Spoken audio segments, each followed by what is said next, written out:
सोना चांदी, कैंसर की दवा सस्ती, जानिए बजट में क्या हुआ महंगा, क्या हुआ सस्ता। इस बजट में वित्त मंत्री ने कई बड़े ऐलान किए, लेकिन सबसे ज़्यादा नज़रें इस बात पर टिकी थी कि इस बार क्या सस्ता हुआ और क्या महंगा हुआ। वित्त मंत्री निर्मला सीतारमण ने अपना 7वां बजट पेश कर दिया है।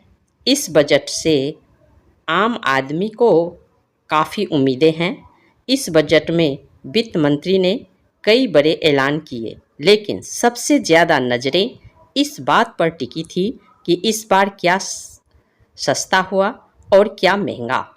इस बार बड़ी घोषणाएं करते हुए वित्त मंत्री ने मोबाइल फ़ोन सस्ता करने की घोषणा कर दी है।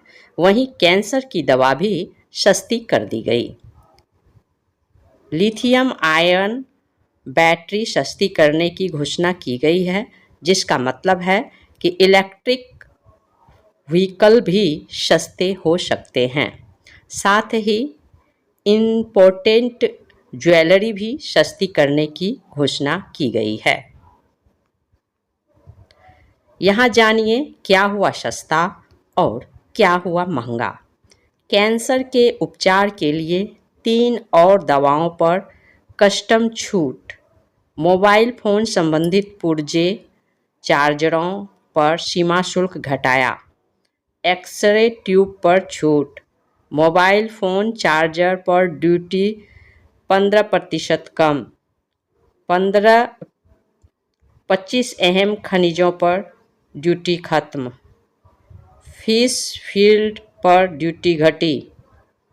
देश में बनने वाले चमड़े, कपड़ा और जूते सस्ते होंगे।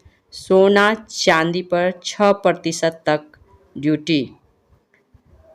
प्लेटिनियम पर 6.4% ड्यूटी घटी। प्लास्टिक सामान पर आयात शुल्क बढ़ा। पेट्रोकेलियम, आयोनियम नाइट्रेट पर कस्टम ड्यूटी बढ़ी। पीवीसी इंपोर्ट घटाने के लिए 10 से 25% का इजाफा। सिगरेट भी महंगी हुई। केंद्रीय वित्त मंत्री निर्मला सीतारमण ने कहा, कैंसर के इलाज की 3 दवाओं को मूल सीमा शुल्क से छूट दी जाएगी। बजट में विकसित भारत का रोड मैप। केंद्रीय वित्त मंत्री निर्मला सीतारमण ने जो बजट पेश किया है, उसमें रोजगार, कौशल विकास, कृषि और विनिर्माण पर फोकस करते हुए 2047 तक विकसित भारत के लिए रोड मैप है। मोदी 3.0 के तहत पहला बजट एक आर्थिक दृष्टिकोण तैयार करता है, जो फिजिकल प्रूडेंस को ध्यान में रखकर तैयार किया गया है। यह पीएम मोदी सरकार का 2014 के बाद से लगातार 13वां बजट है, जिसमें 2 अंतरिम बजट शामिल है। बजट की क्या बड़ी घोषणा। केंद्रीय बजट ग्रामीण अर्थव्यवस्था के लिए अधिक आवंटन, कराधान सुधार, बुनियादी ढांचे को बढ़ाया, स्थानीय विनिर्माण, नौकरी और कौशल सृजन पर जोर और अधिक श्रम प्रधान क्षेत्रों में प्रोडक्शन लीवर्ड इंसेंटिव आवंटन का समर्थन करने पर केंद्रित है। रोजगार सृजन को बढ़ावा देने के लिए वित्त मंत्री ने 3 योजनाओं की घोषणा की।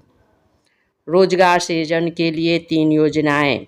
वित्त मंत्री सीतारमण ने कहा, सरकार रोजगार सृजन के लिए 3 योजनाएं शुरू करेगी। पहली बार रोजगार पाने वालों के लिए योजना, जिसमें सभी क्षेत्रों की कार्यबल में शामिल होने वाले सभी लोगों को 1 महीने का वेतन दिया जाएगा। रोजगार देने वाली योजना से 2.1 करोड़ युवाओं को लाभ मिलेगा। बजट 2024 में किन 9 क्षेत्रों पर किया गया खास फोकस, वित्त मंत्री ने बताया। मुद्रा लोन की लिमिट को 10 से बढ़ाकर 20 लाख की वित्त मंत्री का बजट में बड़ा ऐलान। टैक्स स्लैब में बदलाव। वित्त मंत्री निर्मला सीतारमण ने इस बार मध्यम वर्ग को भी राहत दी है। अपने बजट भाषण में उन्होंने कहा है, स्टैंडर्ड टैक्स कटौती को 50,000 रुपये से बढ़ाकर 75,000 किया जाता है। इसके अलावा 0 से 3 लाख रुपये तक की सालाना आय पर कोई टैक्स नहीं देना होगा। 3 से 7 लाख रुपये तक की इनकम पर 5% टैक्स लगेगा। वहीं 7 से 10 लाख रुपये तक की आय वालों को 10% इनकम टैक्स देना होगा। 10 से 12 लाख तक की आय वालों से 15% और 12 से 15 लाख तक की इनकम वालों से 20% आयकर लिया जाएगा। 15 लाख से ऊपर की सालाना आय पर 30% टैक्स लगेगा। Standards deduction. स्टैंडर्ड्स डिडक्शन बढ़ने से नौकरी करने वाले लोगों और पेंशनर्स को टैक्स सेविंग्स में मदद मिलेगी। पिछले 5 साल में पहली बार स्टैंडर्ड्स डिडक्शन को बढ़ाया गया है। इसमें पहले 2019 के अंतरिम बजट में इसे बढ़ाकर 50,000 रुपये किया गया था। पुराने टैक्स रिजीम में अभी 50,000 रुपये का स्टैंडर्ड डिडक्स है। इसका फ़ायदा सैलरी पाने वाले लोगों और पेंशनर को मिलेगा।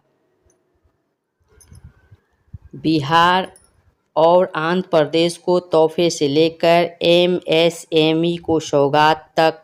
पढ़ें अब तक क्या रही निर्मला ताई की बड़ी घोषणाएं। मोदी सरकार के तीसरे टर्म के पहले बजट में वित्त मंत्री निर्मला सीतारमण ने बिहार और आंध्र प्रदेश राज्यों को बड़ी सौगात की है। साथ ही शिक्षा से लेकर स्किल डेवलपमेंट और लघु उद्योगों को लेकर बड़े ऐलान किया है।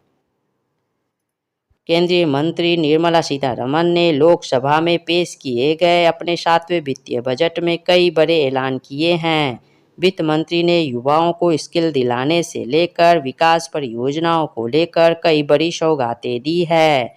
वहीं एमएसएमई यानी लघु उद्योगों को 100 करोड़ तक के लोन के मामले में भी बड़ी राहत दी है, जो कि मध्यम वर्ग के लिए अहम हो सकता है। खास बात ये भी है कि वित्त मंत्री ने बिहार और आंध्र प्रदेश दोनों ही राज्यों के लिए अहम प्रोजेक्ट्स की घोषणाएं की है, जो कि ये दोनों के ही बेसिक इंफ्रास्ट्रक्चर के लिहाज से अहम साबित हो सकती है।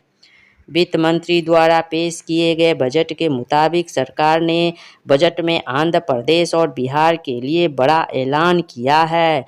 आंध्र प्रदेश को जहां 15,000 करोड़ रुपए अतिरिक्त देने का ऐलान किया है, वहीं बिहार में 26,000 करोड़ रुपए एक्सप्रेस वे बनाने का ऐलान हुआ है। इसके अलावा केंद्रीय बजट 2024-25 में हर साल 25,000 छात्रों के लिए मॉडल कौशल ऋण योजना में संशोधन का प्रस्ताव है। 10 लाख रुपये तक के ऋण के लिए वाउचर होगा। घरेलू संस्थानों में उच्च शिक्षा के लिए हर साल 1 लाख छात्रों को 3% की वार्षिक ब्याज पर सीधे 10 लाख रुपये की लोन दिए जाएंगे। आंध्र प्रदेश और बिहार को बड़ी सौगात। वित्त मंत्री ने कहा, महिलाओं और बालिकाओं को लाभ पहुंचाने वाली योजनाओं के लिए सरकार ने 3 लाख करोड़ रुपए से अधिक का बजट एलोकेशन किया है। औद्योगिक कामगारों को डॉर्मेंट्री आवास की सुविधा मिलेगी। आंध्र प्रदेश और 3 जिलों को पिछड़ा क्षेत्र अनुदान प्रदान किया जाएगा। केंद्र ने मंगलवार को बिहार में विभिन्न सड़क परियोजनाओं के लिए 26,000 करोड़ रुपये के परिव्यय का प्रस्ताव रखा है। पूर्वोदय योजना के तहत होगा 5 राज्यों का विकास। वित्त मंत्री निर्मला सीतारमण ने 2024-25 के अपने बजट में कहा है कि केंद्र सरकार बहुपक्षीय विकास एजेंसियों की सहायता के माध्यम से बिहार को वित्तीय सहायता की व्यवस्था करेगी। वित्त मंत्री ने कहा है कि सरकार बिहार में हवाई अड्डे, मेडिकल कॉलेज और खेल संबंधी बुनियादी ढांचा की स्थिति करेगी। केंद्र सरकार बिहार, झारखंड, पश्चिम बंगाल, उड़ीसा और आंध्र प्रदेश के सर्वांगीण विकास के लिए पूर्वोदय योजना भी लगाए जाएंगे। पूर्वोत्तर राज्यों के लिए पोस्ट पेमेंट्स बैंक की 100 से अधिक शाखाएं स्थापित की जाएगी। बिहार, झारखंड, पश्चिम बंगाल, उड़ीसा और आंध्र प्रदेश के सर्वांगीण विकास के लिए पूर्वोदय योजना तैयार करेंगे। केंद्र सरकार ने देश के समग्र विकास के लिए राष्ट्रीय सहयोग नीति लाएगी। ग्रामीण विकास के लिए 2.66 लाख करोड़ रुपए का प्रावधान होगा। आंध्र प्रदेश को 15,000 करोड़ रुपए की वित्तीय सहायता दी जाएगी। राज्य के पुनर्गठन के बाद से होने वाली वित्तीय कर्मियों को दुरुस्त करने के लिए राज्य को सहायता दी जाएगी। केंद्र सरकार हर साल 1 लाख छात्रों को सीधे ई-वाउचर उपलब्ध कराएगी, जिसमें ऋण राशि का 3% ब्याज अनुदान दिया जाएगा। केंद्र सरकार रोजगार से जुड़ी 3 योजनाएं शुरू करेगी। अमृतसर कोलकाता औद्योगिक गलियारे पर हम बिहार के गया में औद्योगिक विकास के समर्थन देंगे, वहीं पूर्वी क्षेत्र के विकास को गति देगा। पटना पूर्णिया एक्सप्रेसवे, बक्सर भागलपुर राजमार्ग, बोधगया राजगीर वैशाली दरभंगा बक्सर में गंगा नदी पर 26,000 करोड़ रुपए की लागत से एक अतिरिक्त 2 लेन का पुल बनाए जाएंगे। सभी औपचारिक क्षेत्रों में नए नए काम पर आने वाले सभी लोगों को 1 महीने का वेतन दिया जाएगा। EPFO में पंजीकृत किया जाएगा। पहली बार नौकरी करने वाले कर्मचारियों को 3 किस्तों में 1 महीना का वेतन प्रत्यक्ष लाभ हस्तांतरण के तहत 15,000 रुपये तक दिए जाएंगे। केंद्रीय सरकार जलवायु अनुकूल बीज विकसित करने के लिए निजी क्षेत्र विशेषज्ञों और अन्य को धन उपलब्ध कराएगी। बाजार में प्रवेश करने वाले 30 लाख युवाओं को 1 महीने का PF अंशदान देकर प्रोत्साहन देगी। दोस्तों, अब बस इतना ही। वीडियो बहुत लंबा हो रहा है। बजट में और भी बहुत कुछ सौगात मिले हुए हैं। आपको ये हमारा वीडियो कैसा लगा, एक कमेंट करके अवश्य बताइएगा। हमारा वीडियो लास्ट तक देखने के लिए आपको बहुत बहुत धन्यवाद। और हाँ, हमारे चैनल को लाइक, शेयर और सब्सक्राइब ज़रूर कीजिएगा। आपके ही सहयोग से हमारा चैनल आगे बढ़ रहा है। धन्यवाद।